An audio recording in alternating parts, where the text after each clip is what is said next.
Hello. So on Sunday, the government tested its new emergency alert system, which is supposed to sound out on all our telephones. This is what it sounds like.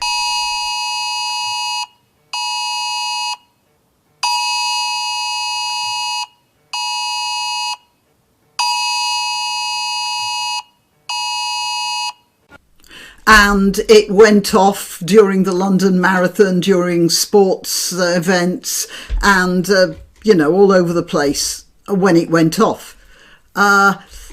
It didn't go off in some instances. Well, anyway, before the test was tested, there was a whole lot of stuff in the papers about how dangerous this was going to be, how people who were driving a car would try and turn it off while they were driving, which is illegal. It's illegal to touch your phone when you're driving, and they could have accidents. And then so a lot of newspapers were talking about how this was going to cause accidents, and then a lot of people were talking about a perfectly reasonable thing. People who have secret phones for one reason or another should switch them off so that the phones would not reveal themselves with this a very obvious sound, or they could be in serious danger, all that sort of thing. And there was a whole lot of arguments against it.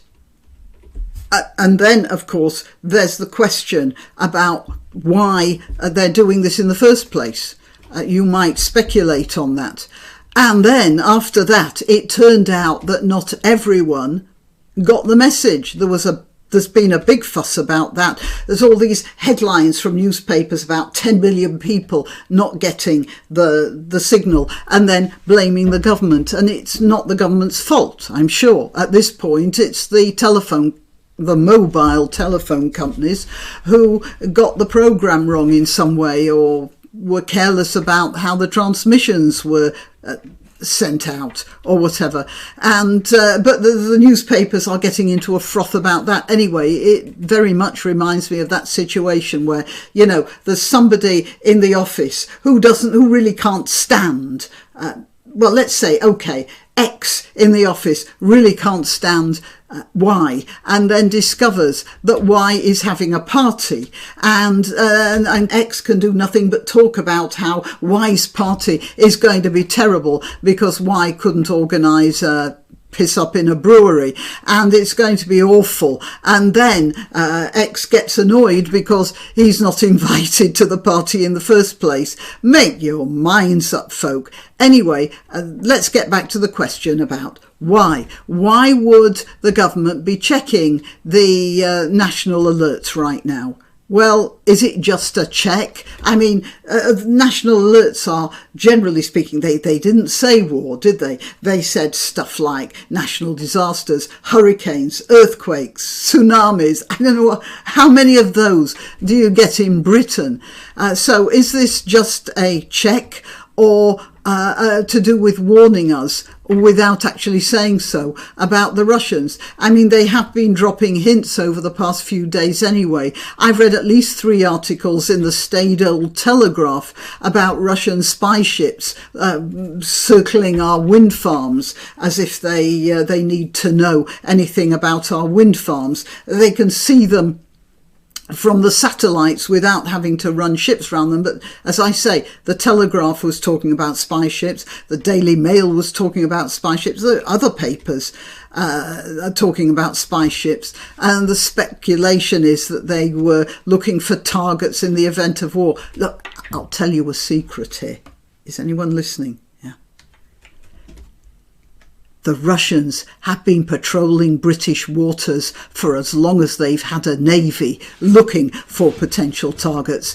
You wouldn't expect them not to, would you? Every country does it. Every country, even the friendliest, spies on their neighbours. I'm not saying the Russians aren't dangerous, but, spy ships going round. Well, goodness me. But what there might be something to worry about is the fact that they're broadcasting stuff like this on their national television. So that means with government permission. Here, I'll play this. Вообще на Британских островах, похоже, заговариваются. Зачем грозить ядерным оружием бескрайней России, сидя на, в общем-то, маленьком острове? Остров столь мал, что лишь одной ракеты «Сармат» достаточно, чтобы его утопить раз и навсегда. Все уже подсчитано. Это всего лишь один пуск, Борис. А Англии нет. Раз и навсегда. Зачем заигрываться? Другой вариант – погрузить Британию в морскую пучину российский подводный робот-беспилотник «Посейдон». Он приближается к цели на километровой глубине со скоростью 200 км в час. Нет никакого способа остановить этот подводный дрон. Боеголовка на нем мощностью до 100 мегатонн. Взрыв этой термоядерной торпеды у берегов Британии поднимет гигантскую волну, цунами высотой до 500 метров. Такой водяной шквал является еще и носителем экстремальных доз радиации.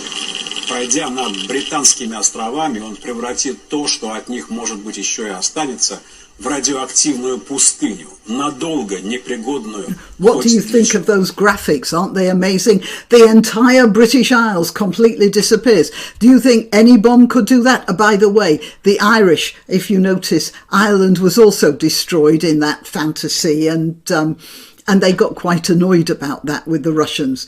So yeah, but I mean, that's serious stuff. Sort of glorying in the idea of destroying a whole country and all its inhabitants. And recently there's something being quoted here. It's in TASS, the Russian news agency, in which Medvedev, who was the Russian president briefly, and is now I don't know, he's still a government official, I've forgotten which one now.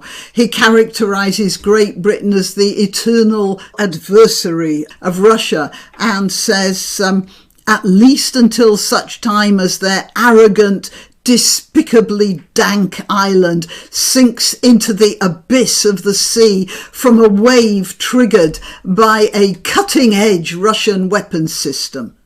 Okay, even though this does look like the ravings of a madman, a psychopathic madman, fantasizing, as I said, about the destruction of an entire piece of geography and its millions of occupants, I suppose it's our country's duty, our government's duty, to take them seriously, however laughable that sounds. After all, psychopaths with fantasies sometimes do get carried away by their own rhetoric, don't they, and follow up on their delusions, and we have to be prepared for it.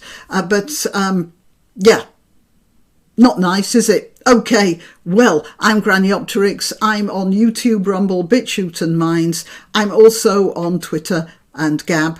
That's where I let you know when I've uploaded a new video. Please like this video, please share it, please subscribe, and yeah, you can contribute financially as well if you want. But please like this video. All right, that's it. Till next time, I hope. Why not treat yourself or a favoured relative or friend to these magnificent examples of merch? The mugs and t-shirts come in the Granniopteryx design or Granbo with a firearm or the more deadly knitting needles. Go to www.granniopteryx.com and whatever platform you're watching this on, please click like, subscribe and share.